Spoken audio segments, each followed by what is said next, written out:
Hi, this is Tavi Greiner, Astronomy.fm's Vice President of Communications. If you enjoy our programming, please let us know with a donation to astronomy.fm/donate. We really do rely on your support, and it's true, every little bit counts. AFM. The sun is yellow, Sirius is blue, and good grief, the sky is too. I like listening to the voice of the universe, Astronomy.fm radio. Hello and welcome to another edition of Comet Watch.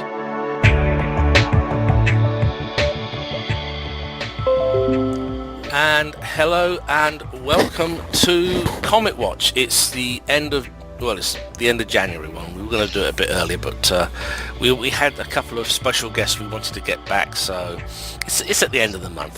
That's not a bad thing. That can be good fun. So, without further ado, my co-host, would you like to introduce yourselves? Hi, I'm Mary McIntyre. And of course it's me, Nick Yvette. So, right, let's get on with the shipping forecast, shall we, Mary? Oh yeah, let's. and see who gets the really difficult comets. Okay, so latest discoveries as per the British Astronomical Association Comet section page. Thank you, Nick James and Jonathan Shanklin. So, January the 1st, Tygrove Pestegard reports 2 Croix group comets in H1A images. January the 2nd, discovery of 2018 Y2 periodic Africano reported. Again on January the 2nd, Tygrove Pestegard reports a Croix group comet in H1A images. And on January the 3rd, Tygrove Pestegard reports a Croix group comet in real-time H1A images. Oh, January the 3rd, Massanora Uchina reports a Croix group comet in H1A images. And on January the 4th, Tygrove Pestegard reports a Croix group comet in H1A images. January the 5th, Rainier Kratchet reports a Maya group comet in real-time C2 images. And January the 7th, discovery of 2019 A1 periodic pan-stars was reported. On January the 8th, asteroid 6478 Gault shows a tail. And again on January the 8th, discovery of 2019 A2 periodic atlas reported. On January the 10th, discovery of 2019 A3 periodic pan-stars reported. And on January the 17th, discovery of 2019 A4 periodic pan-stars reported. On January the 17th, discovery of 2019 A5 pan-stars reported. January the 17th again, discovery of 2019 A6 periodic lemon pan-stars reported. On the January the 18th, Warchop Boomplod reports a non-group comet in real-time C3 images. And January the 20th, Tygrove Pestegard reports a Croix group comet in H1A images. January the 21st, Warchop Boomplod reports a Croix group comet in real-time C3 images. And on the 22nd of January, Warchop Boomplod reports a Croix group comet in real-time C3 images. January the 23rd, discovery of 2019 B1 Africano reported. January the 23rd, discovery of 2019 A7 periodic pan-stars reported. And January the 27th was the last update on the Comet section visual observations page. If there's no recent updates, please try the German Comet Group page or Yoshida's page, or the Liga Iberoamericana de Astronomia for observations. Gosh, that's a mouthful.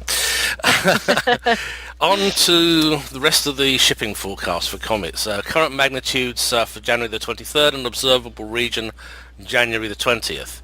46p Wirtanen, magnitude 8, is fading. 90 degrees north to 25 degrees south. It's an all-night comet, and it was last observed January 2019. Then we have Iwamoto 2018 Y1. That's currently at magnitude 9 and brightening. Observable 50 north to 55 degrees south. That's a morning object, and the last visual observation was January 2019. 38p Stephen Optimera, magnitude 10, steady, 90 degrees north to 30 degrees south. It's an all-night comet, and last observed January 2019. Then we have Atlas 2018 L2. That's currently at magnitude 10, fading. Observable 90 degrees north to 45 degrees north, and that is an early evening and early morning object, last visually observed in January 2019. Okay, 64p Swift Gerals, magnitude 10. It's fading, 90 degrees north to 35 degrees south, best in the evening. Again, last visually observed January 2019. Pan-STARRS 2016 M1, that's currently magnitude 10.5 and fading, observable 20 degrees south to 50 degrees south. That's visible all night, but the last visual observation was back in September 2018. 78p Gerals, magnitude 12. Did I skip a comet? You did. Okay, yeah, Pan-STARRS 2016 R2, magnitude 11, varies 90 degrees north to 0 degrees north in the morning, last visually observed January 2019. And then we have 78p Gerals, that's currently magnitude 12 and brightening, observable 55 north to 25 degrees south. That's an early evening object, last visually observed in January 2019. Pan-STARRS 2016 N6, about 12.5. It's fading, 45 degrees north to 50 degrees south. It's an all-night comet, last visually observed December 2018. Then we have Macault's Fuji Iwa, that was 2018 V1, currently magnitude 12.5 question mark. It's fading, currently in solar conjunction, was last observed in 2018 in December.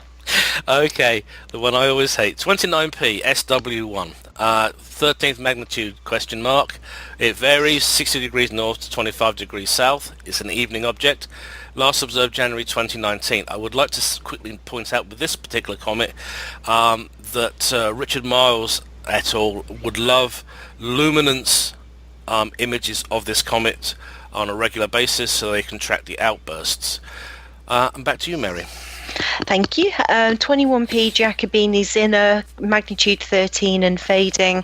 That's observable 20 degrees north to 55 south. That's an all-night object, last visually observed in November 2018. Assassin 2018 N2, 13.5. Steady, 25 degrees north to 50 degrees south. It's an evening object and last visually observed in January 2019. Then we have 60p Xuxinshan, apologies if I said that wrong, magnitude 13.5 and fading, observable 60 degrees north to 50 degrees south. That's a morning object, last visually observed in January 2019. Pan-STARRS 2017 S3, 13.5, fade with a question mark, 90 degrees north to 10 degrees south. It's a morning object, last visually observed November 2018. And finally we have Pan-STARRS 2017 T2, that's 14 magnitude we think. It's brightening, observable 55 degrees north to 50 south. It's an evening object but hasn't been observed as yet. Okay, as always, the observable region is an approximate indication of the latitude in which the comet may be seen. Under good conditions, obviously, it may be visible outside this range. The period when visible is for the UK. And if the comet is not even visible from the UK, otherwise 40 degrees south or the equator is appropriate. Obviously, this is the last visual observation is as received by the section. Details are often updated on the basis of observations published elsewhere. So I would also recommend going to this site because there are some excellent star charts if you're a beginner, and beginners will find comets fainter than 7th magnitude difficult to locate, and there are finder charts and information on positions. And this is where I will simply say, I know a lot of people don't like GoTo, but I love GoTo because that makes life a lot easier, and learn your way around the sky first. Definitely. Well, we don't have John to do the Patrick for that, so... Anyway, we don't know where Neil is. We hope everything is okay with you, Neil, and family, so let us know and I'll put a note in on the show notes. The show, as always, is available on YouTube, and we're hoping soon to have the AFM website back. But otherwise, I will put everything up. I'll publish it in as many of the comic groups as I'm a member, and that don't slap me on the wrist for doing it. So, moving on. Let me just check something here because, yes, 2 bits of news. 46p is fading, but it is observable from the UK in the evening. It could remain within visual range until March 2019. It is a large diffuse object, best under dark skies with binoculars. I would say safely you're looking about an 8-inch mirror and above. Eventually it's going to go down to CCD only, and it would be nice to try and track this comet on its way out of the solar system as it fades. The other course is 2018 Y1 Imamoto. It's going to pass about 0.3 AU from the Earth on February the 12th, so the show will be out before that. No excuse. And at that time, it might be bright enough to be seen in moderate to large binoculars. The other thing, of course, there is a section meeting in York in May the 18th, which I wish I could really get to because I miss them so much. It's nice to talk to actually meet and greet fellow enthusiasts and swap ideas and everything else. So that's the shipping forecast finished. So would our guests like to introduce themselves, please? This is Jim Scotti from University of Arizona. I'm waiting to see what comets we can look at. And I'm Richard Kowalski. I'm also at the University of Arizona at the Lunar and Planetary Laboratory. And I'm with the Catalina Sky Survey, looking for near-Earth asteroids and comets. Great to have you back, gentlemen. It's been a while since we've actually done a show together.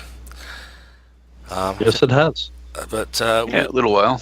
But the nice thing is, the one thing I will say about social media, it does allow you to stay in contact with people. Mary's in the UK. I'm currently in upstate New York until probably the end of May, early June. And, of course, you're both in Arizona. So at least we can chit-chat and keep in contact and see what's going on. I think it's really great that we actually seem to be taking over social media to some degree and actually getting real science out on there. It's always nice, and of course it's always nice to see people's images. And I know, Jim, that you're involved with some of the lunar groups on Facebook, and yep. I always see quite a few of your images. Yeah, it's fun to the groups I listen to are, of course, what I'm interested in, and that's, of course, space and astronomy, and there's some comet groups and observing other types of groups too. So it's really I take advantage of that. I think a lot of people use it for things that we don't care about, but there's a lot of us who I think make good use of it. I'd be lost without social media, and people. I mean, there are WhatsApp groups out there to alert people for interesting things as well. I know some of my friends in an astronomy group have got a WhatsApp group chat, so if one of them sees something interesting, they can let everyone else know, and that's great. It's just instant communication now, which is awesome. I know in our last show we did touch on this subject about how nice it would be for comet enthusiasts, comet imagers and visual observers to be able to hand over comets literally as the world turns. A little bit of a pun there.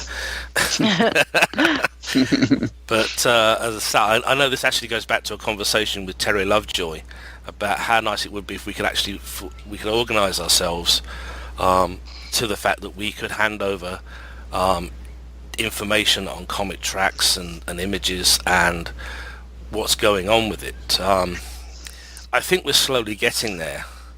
I know that the University of Maryland is certainly gathering all the pictures that they can convince us imagers to part with, giving, of course, telescope information, processing information, even down to the run log from if you're using iTelescope, so that they can actually see everything that's been done. That gives a lot of scientific information to the professional scientists who use the images. So this is something I really do like, and I really would like to encourage as well. Yeah. But I know that we had a couple of things we wanted to discuss. And 46P is one of those comets, isn't it? It's really been rather a good shower. Yeah, it was just bright enough to allow a lot of people to see it, but not so bright that, I sort of missed comets like Hale bop, where you could go out every morning and there it is. Look at that. Yeah. But this one was a little more of a challenge to see. I saw it a couple of times, once naked eye and other times with binoculars or with my camera. And it was fun to keep tabs on what it was up to when the weather allowed anyway. I have to admit, getting images was actually quite challenging. There was a lot of very nice... I'm trying to cast my mind back to some of the stuff that was in the Comet group. I think there was a couple showing a tail, but most of the pictures I seem to get showing show mostly the rather large, gaudy coma that this comet developed. Yeah, I don't think I caught a tail. Yeah, I Sorry. don't remember seeing a tail either. I mean, the fun thing though is being able to confirm that you had actually seen it visually. It really was right on the hairy edge, being about magnitude 4.5 or so, and big and diffuse makes it pretty hard to see compared to a star of the same brightness. So it took a little, fun and entertainment to verify that you'd actually seen it. I remembered looking at the pattern of stars where it was supposed to be, and okay, I think that might be it. And and then I took a picture of the same region, and I could see the object easily in the picture, big green fuzzy thing. And yep, that's it. I did see it. I think that's one of the things that's been discussed in a lot of places. You really do need to know your way around the sky. I think the old days where you sat outside with I think Mary and I both remember this, the Daily Telegraph map of the sky, a humongous wall chart, and you could fold up like a map, and you could just sit outside in the dark area and then work out the constellations and then start star hopping. Because once you know the constellations, when something like a comet enters it, even though they are very faint, fuzzy objects, you know that there's something new there, and that helps you get your telescope onto it, particularly if you're not using Go 2. I am the first one to put my hands up. I use Go 2. Yeah, I remember the good old days where you actually had to, star hop and point your little telescope. I got a 60 millimeter refractor when I was about 13, and that's how I learned how to observe the sky. And I learned a lot just picking things to look at, and whether it was Jupiter and the moon or whatever. I had a lot of fun with that kind of stuff. Yeah, I blame the Apollo space mission for it. B, I blame Messrs. Patrick Moore, James Burke, and Arthur C. Clarke, because they're sitting there in the BBC studio talking about in raptures about the moon and about other objects, and I guess it was Patrick that led me down this strange road into these things called comets. Particularly, I'm hoping that I did that myself tonight. I did a long session in a local beavers group and then took them outside to learn how to find constellations. So I'm hoping that seed has been planted in a few of those. Yep. Anyway, we're getting a bit off subject, but Sorry. The whole sky is a good subject to talk about, though. Oh, absolutely. And did you guys manage to see 64P when it was near the Pleiades? No. Unfortunately, no. No, I got one shot at it. It wasn't. We didn't have a lot of clear skies around then, but I did manage to get a picture. Fortunately, yeah, it was stunning, really stunning. I was fighting for telescope time. Every time I was going for 46p,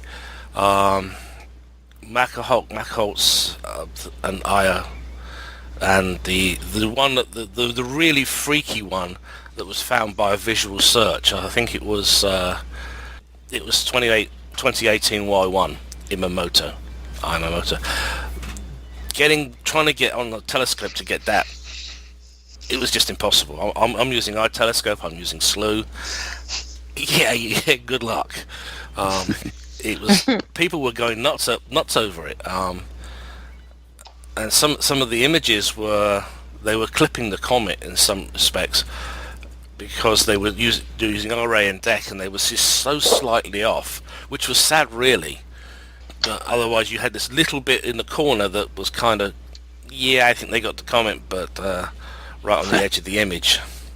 Otherwise, you got to learn. You really got to learn how to observe the sky, and a lot of the new observers only have, automated or remote-controlled motorized telescopes to learn how to do that. Those of us who grew up, without that kind of capability, really learned a lot about how to find things on the sky and to move around and find what you want, and especially with moving objects like comets and asteroids. Yeah. They just don't sit there waiting for you to observe them. And the interesting thing is, though, I'm looking at some notes here. Carl A. Wirtanen discovered it back at the James Lick telescope back in 1948, and it has a chaotic orbit according to the notes I'm reading. Its perihelion has been much reduced due to approaches to Jupiter back in 72 and 84. So I'm just trying to move objects on my screen so that I can read. And it has been reported to be an outburster. But there seems to be particularly at the BAA, the data suggests that it may have just been rejuvenated after its perihelion distance was reduced. So this is saying the present period is about less than 5.5 years, and it should reach about third magnitude. That is pretty good going. So that's a Jupiter for a Jupiter family comet, which that pretty much must be, with that type of orbit. Getting up to third magnitude, it's really doing something. Must have happened to that comet when it was out there in the cold, that's given it a little bit of a boost, which is unusual, I think, because most of the time the comets tend to degrade whenever it passes around the sun. Well, a lot of the times, but I think they are real objects that respond to being perturbed a little bit. Either their orbits change, so they suddenly are getting closer to the sun where they hadn't been before, or maybe something runs into them, or whatever, or they develop a little crack or something and suddenly become a lot more active. So those are all the fun things we want to learn about observing these things.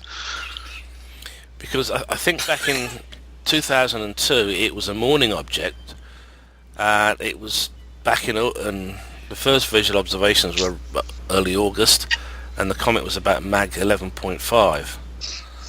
So, but the size of the coma was incredible. This apparition. Yes, it was. That's what really threw me, because it's almost as if it's acting like it's a brand new, almost pristine comet. Because I don't know what you guys think about it, but it's almost as if it's new to doing passes around the sun. Because I don't know. Well, I think it was also, I think, extra bright just because of the geometry of the close approach. We don't usually get to see it, when it's near perihelion and near opposition. So it's usually over there somewhere, halfway around the sun, somewhere when it gets at its brightest. So this was a really good opportunity to see it up a lot better than usual. So, but that's not to say it wasn't doing some new and exciting things. Well, we know that Swakman 1 does interesting things. It develops cracks in the crust, and that causes an outburst. So maybe this is what's happening with 46P. Something has the crust has cracked, perhaps in a couple of places, and it's allowing out a whole lot more of its stuff. Yeah, well, that's one of the reasons I think we all enjoy looking at comets, is they do new and interesting things all the time. Oh yeah, they never seem to do the same thing twice. It's almost as if they're playing a game of cat and mouse with us. Yeah. Well, it's, when you think you understand comets, they show you something new. Well, yeah, because when with the Rosetta mission, I know a lot of guys were publishing books about comets. And suddenly, I think there was one book that was updated literally a month before the science started coming in, and the book was designated, it's so old hat now because of everything Rosetta taught us. It just goes to show you how rapidly things can change. And I know how tight they were on keeping the lid on a lot of the science for a long time, which is, I don't really like that, but I suppose if that's what they've negotiated, that's what they've got. We've come a long way from those ancient Chinese sketches of comet bodies and their different shapes and the natural disasters that they blamed the comets for. This is true, yeah. Overthrowing governments and all. Yeah. Looking into the heavens, seeing a comet, and suddenly the war's off. You win. The gods have spoken. You've won. Yeah, well, it's just like watching an eclipse. You know, you sacrifice some virgins, and then the eclipse the sun comes back, and everyone's happy. Hey, it worked. It must have been that sacrifice we did that caused that to work. Absolutely. I seem to remember seeing a Far Side comic for the newspapers about that, and you see the eclipse starting, and the druids or whatever they're supposed to be are doing their bit, and next frame it's still dark, and one of them was she definitely sure she was a virgin or something? That word just left from the Far Side. Anyway. But again, this seems to have been a pro-am observing campaign this year. No, last year. Yeah, right, last year. So it's really nice that I think that the amateur astronomers can actually work hand in glove with the professionals. Have you guys got any views on pro-am collaborations, and what do you want to see from them, or what do you want the eager citizen scientists who want to take part, what should they know and be able to do? There's so many amateur observers out there who have a lot of capability nowadays with CCD cameras and not to mention their eyeballs and being able to rent telescope time at some remote observatory. You really have a lot of potential for keeping an eye on what comets are up to, and I think they do a lot more than we've ever given them credit for, because we can't observe them 24/7. But we only find out maybe a week or a month after a comet goes into outburst that it went into outburst, and there it is. So we can keep a much better eye on a lot of comets that way, and catch them earlier in their little performance, so we can learn more about why they're doing that kind of thing.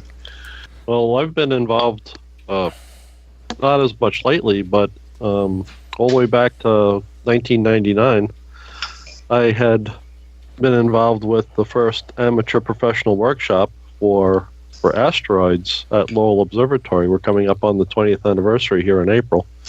So amateurs have the benefit of essentially unlimited telescope time, and they can choose what they want to observe. So keeping various comets under surveillance, looking for specific outbursts or strange activity, is a luxury that the professionals don't have. We at Catalina, we follow a very specific survey pattern with our telescopes looking for near-Earth asteroids, so we can't necessarily monitor all of the comets except for when we pass over them while we're surveying. So we'll pick up possibly some anomalous behavior, but we can't keep things under constant surveillance, and that's a real power that the amateur has that the professionals don't have. Yeah, I agree. Well, we went to see Jocelyn Bell Burnell speak last week. I think it was week before, and she was talking about some of the new technology that's going to be coming online, looking for transient astronomy events, and they were reckoning, because obviously Pan-STARRS is scanning the sky and finds a lot of comets, but they were saying they're expecting to get 10 million hits per night of potential objects, and in amongst that there are obviously going to be comets and asteroids that are found, and there's going to need a big citizen science campaign to even remotely deal with that number of observations, and obviously they're going to use machine learning to try and get that working to help, but they're going to need the help from the amateurs more and more as as technology gets better, I think. Without a doubt. Is there anything you would particularly recommend somebody who is new to comet observing? What would you recommend that they do initially so that they can actually provide good scientific observations? Getting out under the sky.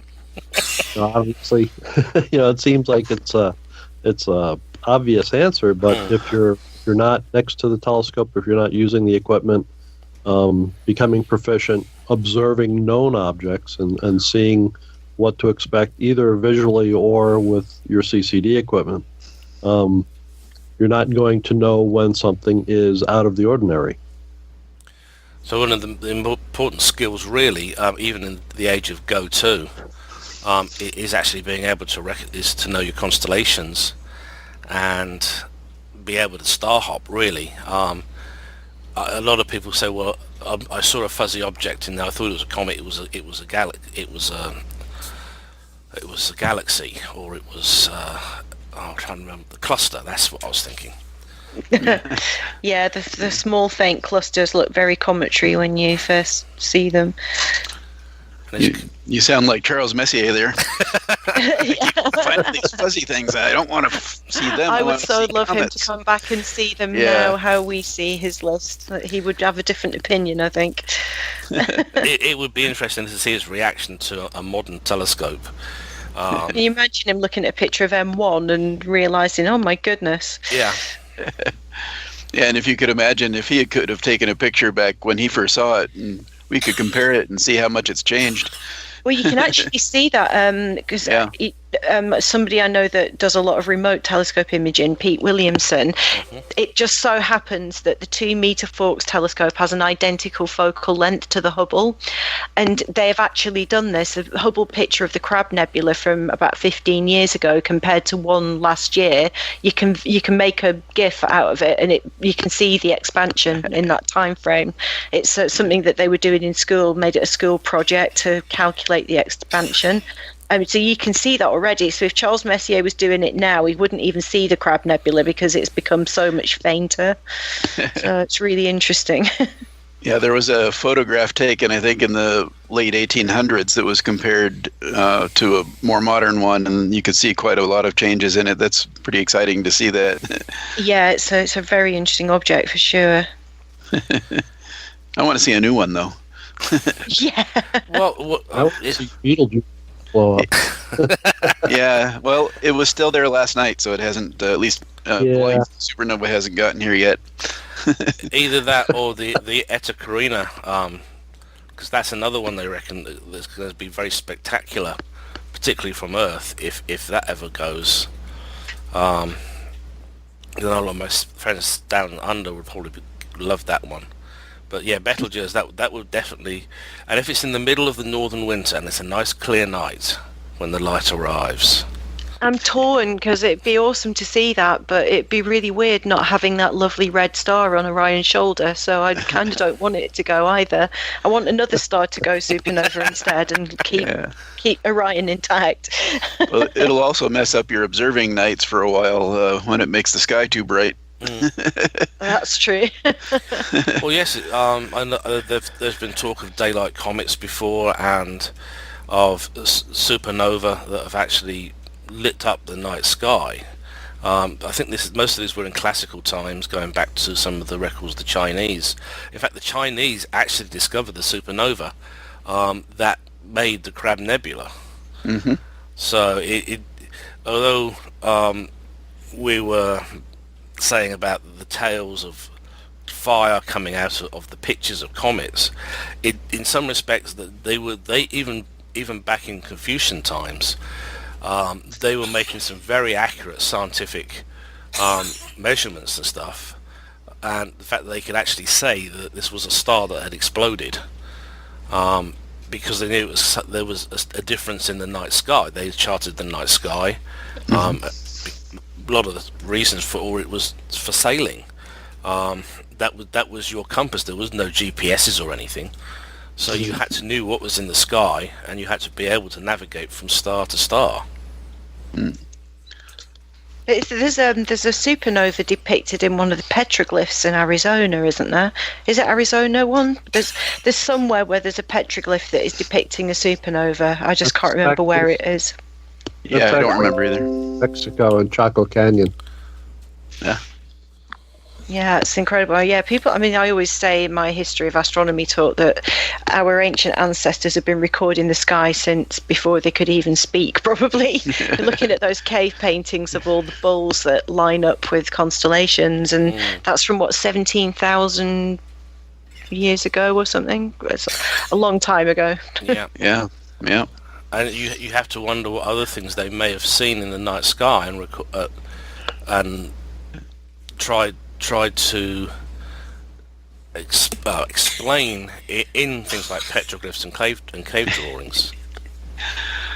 Yeah, it's really. We're not really that much smarter than they were. We just have a lot more knowledge, allowing us to, understand things better and be able to talk to each other, and talking to people across the globe here, like we are today.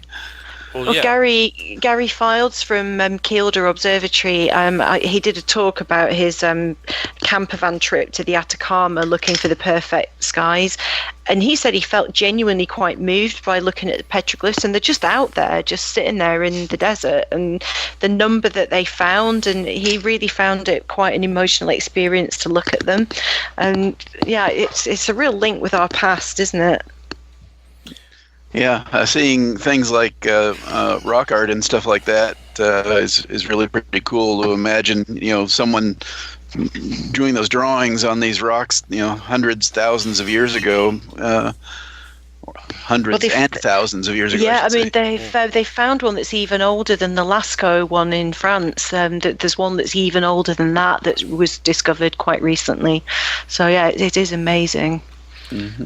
But when you consider that, I'm just making sure I believe they said from about 700 BC that they were certainly in the Far East, that they were actually aware of these things. It is amazing. I suppose we've built on knowledge. Every step we take, we build another layer of knowledge. And I think with comets and the outer solar system, we're about to open the floodgates, I think. I think we probably already really have with the new images of Ultima Thule. Yeah, that one.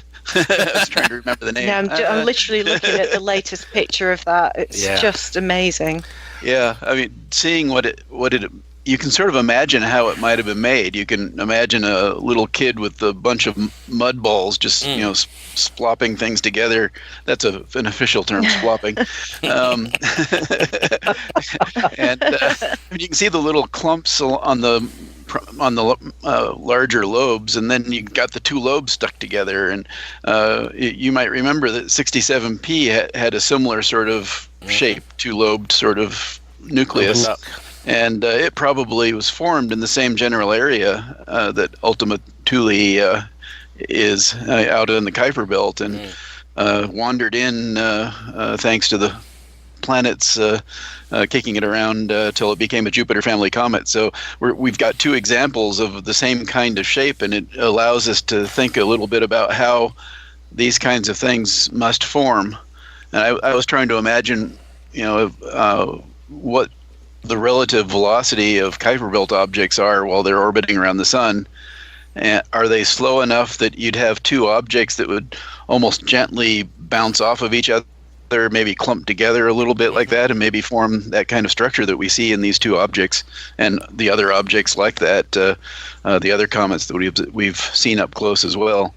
I think it's pretty exciting to see these kinds of images and be able to think about how they came to be, and I think we can learn a lot about the formation of the solar system, especially it's in outer. so smooth as well, isn't it? Ultima Thule. It's so smooth. There's so few craters on it, and I was reading an article today where they were saying they think that means there are fewer Kuiper Belt objects than they first thought, because otherwise the surface would be scuffed from dents and bumping into things, but it's just so smooth, and there's no way it can be resurfacing.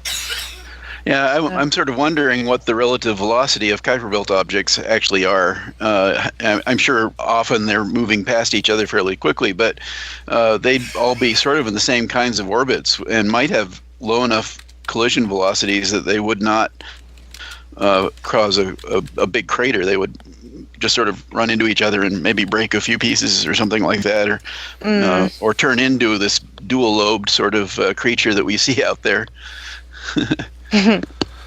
Well, given it actually overlaps the outer edge, okay, I'm just trying to read something here. So the Kuiper Belt continues out to nearly 1,000 AU, astronomical units, from the Sun.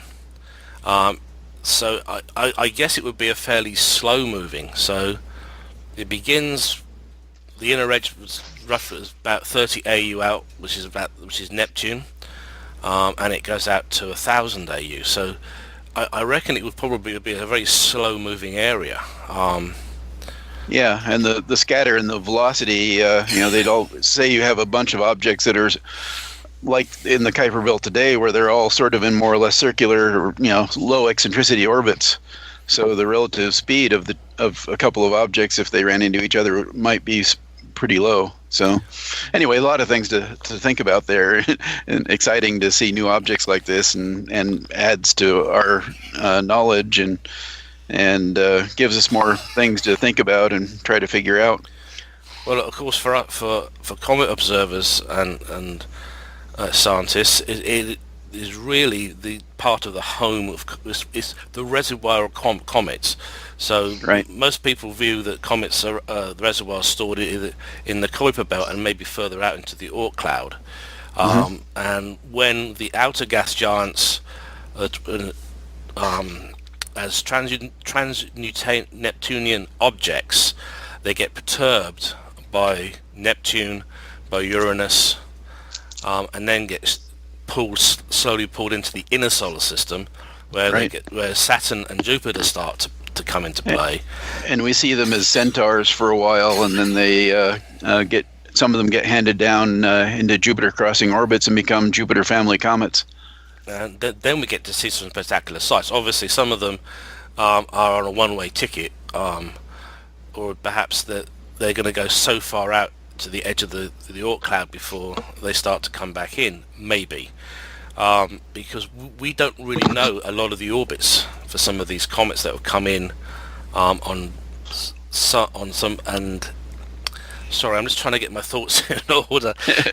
I know what you mean. This, folks, is where normally this is great to have three presenters, because whilst one presenter's talking, the other two presenters are getting their wits together with with what they want to discuss with the guests. So anybody who says doing this show is easy, I got news for you, it isn't. I remember when we first started doing Comet Watch, well, it didn't start as Comet Watch, it started as Comet Tales as part of Under British Skies. And then it used to be hived out as a 2-minute segment as a filler. So that was just me initially, just doing the shipping forecast. Then one of my friends from Milton Keynes Astronomical Society, she would join me every now and again to help out with the show, particularly if it was a large list of discoveries and everything. But as I say, no, it is not easy to do these shows, trust me. And what I was trying to get my head around was the fact that some of these objects appear to be on hyperbolic orbits. They seem to come in and then exit the solar system. They come in, they go through perihelion, and then the orbit is changed enough that maybe it's not even captured by the solar system, and it leaves us. So it makes life exciting. I think we actually sort of understand that. There are really two different classes of comets that we see. There's the long period comets that come in from the Oort cloud, and then the Jupiter family comets that we think came in from the Kuiper Belt, and they both formed in different places throughout the solar system. And the objects that are out in the Oort cloud were objects that ran into that were probably formed in the outer solar system between, say, Jupiter and where Neptune is now, and got ejected out onto these longer orbits and then had their orbits perturbed where they've been sort of in storage for a long time, and occasionally they get perturbed to come back in and we see them. Oort himself figured this out. He had good enough orbits that he could see that they were long elliptical orbits that had a aphelion way out, far away from the sun. Hence, we named it the Oort cloud after him. And there aren't very many really hyperbolic objects, and I think all of the hyperbolic comets that we've seen are hyperbolic because they were perturbed by the planets like Jupiter on the way in and got ejected out on slightly hyperbolic orbits, and off they go. So I think there's a real source of objects out there at the fringes of the solar system where the sun still has just enough gravity control that the nearby stars don't perturb those objects away very fast. And then the Jupiter family comets would have formed out beyond Neptune, and roughly where we see the Kuiper Belt today. And the few of them that occasionally get a little too close to Neptune cause their orbits to get perturbed and brought into the inner solar system, where a lot of them run into Jupiter, and which then controls their dynamics for a while until they get ejected or run into a planet or something like that. So I think we actually have a pretty good story there. When I first got into comets back in the 1980s, there was still a lot of questions about where the Jupiter family comets came from, and people were trying to imagine them coming from the Oort cloud population. But the trouble with that is that we don't see any retrograde Jupiter family comets. They're all in prograde, relatively low inclination orbits. I think maybe 40, 50 degrees is the highest inclination of most of them anyway. Every model that people made of Oort cloud comets trying to be captured into Jupiter family comets generated a lot of comets that we don't see, the retrograde comets. And so a lot of people had to throw up their hands like, I don't know what happened here. But when we found the Kuiper Belt, we suddenly had an answer. And I think we have a pretty good understanding now, or at least a better understanding. If there's always new things to learn as we find new interesting things that come in. But I think we do have a pretty good story there now, where we didn't when I first got into the business. It's actually can fun. I ask you guys about 6478 Gault, the fact that it's developed this tail? I read something a while ago. They think this is caused by a collision of some kind, and that there may be more debris floating around in the asteroid belt as a result. I don't know if any of you guys have been following this or know anything about it. Yeah, we've seen a number of comet main belt comets over the years. Like Elst Pizarro was one early one that we thought might have been an asteroid that got hit by another asteroid. We know that collisions happen in the asteroid belt all the time. That's part of the reasons we get asteroids that come into Earth-crossing orbits and run into us sometimes. Watch out!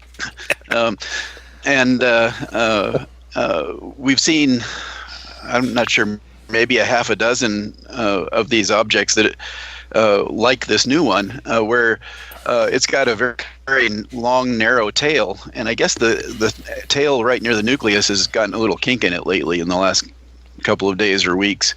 But I think it's consistent with a collision where you have a small object, a boulder or something like a meteor that runs into this asteroid, causes a lot of dust and debris to get kicked off, and all that dust and debris leaves the asteroid on a slightly different orbit from the asteroid itself, and they slowly drift away in a very narrow plane, which makes it look like a tail, a long, narrow comet tail. So it's pretty interesting to, I don't think it tells us that there's more impacts, because we know there are a lot of impacts out there. I don't think this exaggerates that number in any way. It's like the little meteorite impact on the moon that a number of people saw Yeah. during the lunar Yes. eclipse last week. I would have done had it not been cloudy. I was taking images, but I didn't actually see the little flash there, so too bad. But I'm looking at a Would've been picture fun. of Asteroid Gault at the moment, the one that Damien Yeah. Peach took, the little time lapse, and it's really interesting seeing that sort of tail-like structure, but without any coma visible. It looks really weird. It just kind of looks quite strange. I've ever seen a photograph of an asteroid tail before. It's interesting. Yeah, the Elst Pizarro and a couple of the other main belt comets. There was Comet Reed, I think, and a couple others. They all had long, narrow, thin tails like that, and that's, I think, consistent with, that's probably a projection of the asteroid's orbit on the sky, more or less, where that dust has been independently moving away from the asteroid. And I have an image here that was taken a few days ago by Alan Hale, Hale Bopp, of course, and it's got a nice little. There's most of the tail is nice and straight, and then just as you approach the asteroid or the comet, the nucleus, asteroid nucleus, whatever it is, you see a little curve in it as it hits the nucleus, and it's interesting to look at. Also, I think they've been measuring non-gravitational forces on the object. The orbit has changed slightly, which might be consistent with an impact as well. So, And of course, a lot to learn. And of course, with the fact that we're suddenly finding out that maybe some of these pieces of inert rock are actually dead. Well, they've been called dead comets. Some of them have woken up a little bit because of possibly from an impact. Maybe a shard from another impact has hit them, and it's cracked the crust, and it's allowed it to outgas a bit more again. Yeah, one thing we've learned about asteroids is that they aren't the dry, baked out things that we used to think of them as. Ceres, for example, has some volatiles in it. Yeah. So I think there's a lot of opportunity there for comet-like activity when you suddenly expose an area from an impact. And so, like I always like to say, the main difference between asteroids and comets is a bit fuzzy. I think it's going to get more and more blurred. Yeah, I got it. Don't worry, I got it. I think the boundary between comets and asteroids is going to get more and more blurred as time goes on.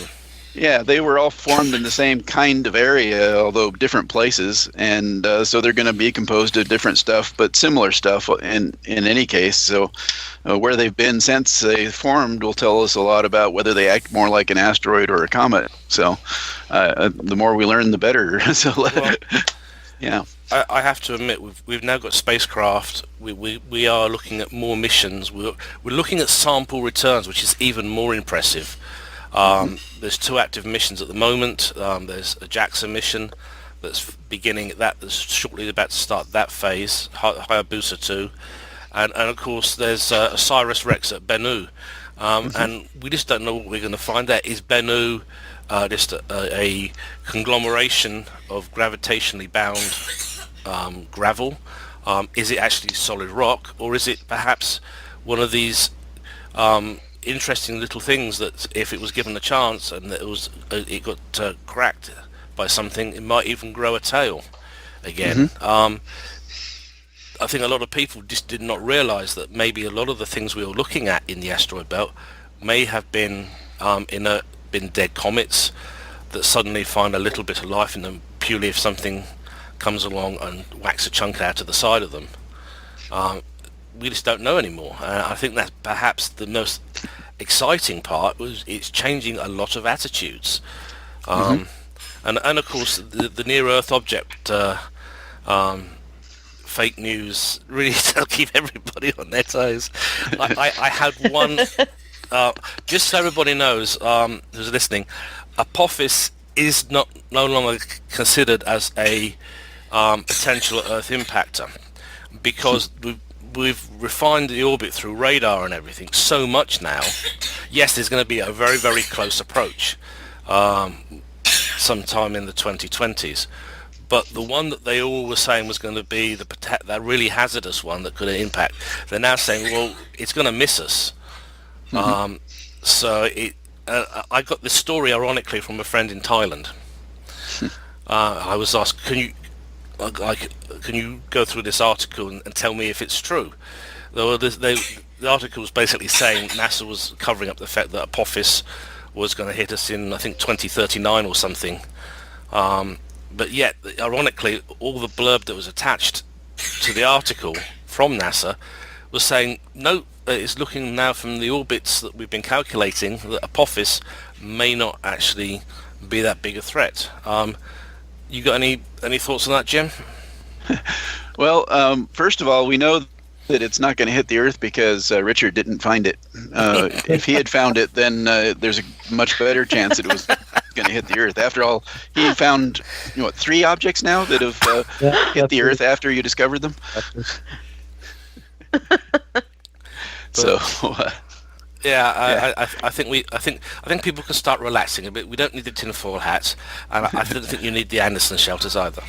Yeah, well, that's the reason that we do our jobs here is to find all of these potential impactors, identify them, observe them, so we can determine their orbit that much better, and narrow down the subset of all those near-Earth asteroids that might someday hit the Earth, and throw away the ones that we can see and project into the future that we know aren't going to hit. We can still watch them and be interested in them, and maybe even bring them in, mine them as asteroids, or for future living in space and stuff. But we wanted to find all the potentially dangerous objects and find out if there was any of them out there with their names on it, so that we could do something about it if we had to. That's what I've been doing for 35 years now, and it feels good that we've found so many of them and have really studied the problem well enough that I think we know that we're relatively safe for now, at least from really big objects. So I think the last big comet as a threat to Earth was 1910, and they were saying, the gases from the comet are going to smother us all in our beds and stuff. Yeah, people were having anti-gas pills. Yeah, I've got a little bottle of Comet pills that were that I got in 1986 for Comet Halley, to keep you safe from all those gases that we were going to go through, at least, or what they did in 1910 anyway. Yeah. So someone actually sold that stuff. There's a sucker born every minute. Yeah.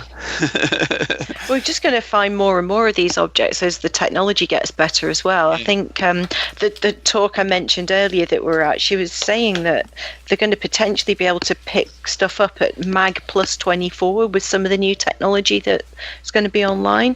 That's just bonkers. Yeah, the LSST program is planning on finding asteroids that are much fainter than anything we can observe easily with ground-based telescopes. So someone's going to have to figure out how to follow up their objects to make sure that you can you can detect an object, but if you don't know where it's going, you can't tell whether it's going to hit the Earth in 10 years or something. So someone needs to be able to follow up most of their objects so we can make sure that there is no hazard there. Knowing an object is only the first step in the whole problem. So I think most of the surveys that we've been doing so far have been that we've found almost all of the kilometer and larger near-Earth asteroids, and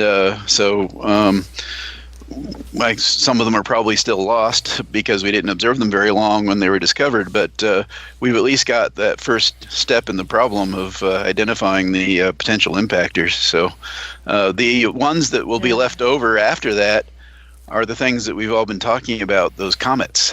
Yeah. Imagine if Hale-Bopp had been inbound for a collision. We only discovered it. Alan and Tom found it just 2 years before its closest approach to the Earth, if it had been on a collision course, and that's not very much time to do anything about it. No. So I think someday we'll have to be able to find those inbound comets that are out at the distance of Pluto, where you have maybe 10 years or something before it would hit the Earth, and then you might be able to do something about those. Well, that's the greatest thing about the technology changing, because we have telescopes in space. They don't just look at optical light; they look at all wavelengths now, from X-rays through to infrared. And near infrared. So we have a large reservoir of kit we can play with, really. And of course, amateur astronomers can always follow up. They can get the information from you guys and through the NPCs, and they can actually follow up and actually track and image a lot of these objects. Now, I know that North Hart Observatory in London does that. Guy and Daniel. Guy does the imaging, and Daniel does the actual computing for them and image processing, and they actually pick up stuff that's been originally found by the surveys. It's announced at the Minor Planet Center, and they then, like other astronomers around the world, they do the follow-up. They submit their information and results, which allows the orbits to be even further refined. Brian Marsden, as I remember, did things with a pad and paper. Eventually he got a computer, from what I remember reading, and it's like he was doing all this stuff literally at his desk. He would get the information coming in from all around the world, and he would sit there, he would do the math the hard way. Now we just plug everything into the computer, which is brilliant. And of course, the information goes out through email, no longer through proper telegrams, unfortunately, but it goes out in email to anybody who wants to subscribe, and then you can pick up the object, you can track it, you can send your information back in. That gets all plugged in. The Near-Earth Object Confirmation page and its Comet sister page, the Possible Comet Confirmation page, are what most of us observers pay attention to for new objects that Richard has found or someone else has found, and we try to observe them as best we can and confirm them, and then get a long enough arc so that we can estimate their orbit and figure out where they're going to, and then the occasional object that's a bit fuzzy we pay a little more attention to as well. Ooh, it's got a tail. A tail to tell. Is this something that machine learning is going to be able to help with in the future? Yeah, well, our computers are getting better and better. I carry around the equivalent of a supercomputer that would have taken up a whole building 40 years ago. It sits in my pants pocket nowadays with my little cell phone. Unfortunately, most of its resources are spent in, Facebook or whatever. So, oh well. But the fact you can get apps for it that can link you into the main databases. It can tell you where to look in the sky. It can tell you if you're even in the right area and where it should be, even if it's something really, really faint, like magnitude 12, 13, 14, or 15. It will give you, literally, it's like having a database access straight there. So, okay, I'm at my telescope, go straight into there we go. Tap it into the handset on the Go 2, and the telescope can be on it in seconds. Yep. Yeah, it's really changed the world in a lot of ways. Some of them are even good. Well, believe it or not, we've already gone through an hour. Wow. Well, you get us talking about stuff, and we just go on and on and on and on. I know, it's great. So no, shut up. Like, as I say, poor old Neil, I don't know what's going on with Neil, he's probably kicking himself. I think this is the second time he's missed you guys. Well, his loss, not ours, right? Absolutely. Yeah, exactly. And I know that you guys are pattern here. Yeah. Anything else you want to bring up, Mary? I don't think so. I think I've covered everything I wanted to ask. And I've covered the 46p, Ultima Thule, and a few other things. So, guys, it's always great having you back. And I know we're probably going to arrange another show to have you guys come on, and we'll probably do this all over again. Hopefully, we'll be a little bit better scheduled. so that we can perhaps go on longer. But thanks, guys, for coming. It's really great talking to you. Anything you want to finish up with before we go? Well, there are always new and exciting comets to see, so we'll always have new and exciting things to talk about. So I look forward to whatever comets are available the next time we get together. Yep. Someone that you should probably keep an eye on is one of our newest observers, Brian Africano. Yeah. He's been with us since last year, and he has discovered 4 comets already. So he has the touch when it comes to comets. Yeah, it looks like it. Say it's a name I wasn't familiar with till recently, but I've seen it bandied around a few times now, so that's cool. I'm training a new observer. Actually, tonight is his second night on the telescope. So hopefully we'll get some clear skies that he can get a little bit of practice and see if we can discover a few comets as well. Good luck with that. So, Jim, Rich, great having you. See, I remembered which one is which. Which is the quiet one. Well, I know it's Rich K and it's Rick Hill, Jim Scotti. Correct. See, I've got it up here finally. It's always great to get together. Always great to chat. Even if you are new to comets and you're listening to the show, put a question into the groups. And if it's for Rick, if it's for Rich, if it's for Jim, we'll get the question to them and we'll try and get an answer back for you. Would that be fair enough? Would that be okay, guys? Yeah, of course. So I think at this point, probably best thing to do is to say goodnight. And I know you guys are getting ready for your observing sessions anyway. So thanks for coming on the show. It's always great having you. Mary, last. Thanks, guys, and I'll see you again next month. Yep, so it's good night from him. And good night from her. And good night from us. Good night, everyone, and clear skies. Bye. Bye. We hope that you've enjoyed this program from AFM Radio, the broadcast service of Astronomy.fm. This program has been released under Creative Commons license. Please contact us for details. You may find more of our AFM original programs on our website.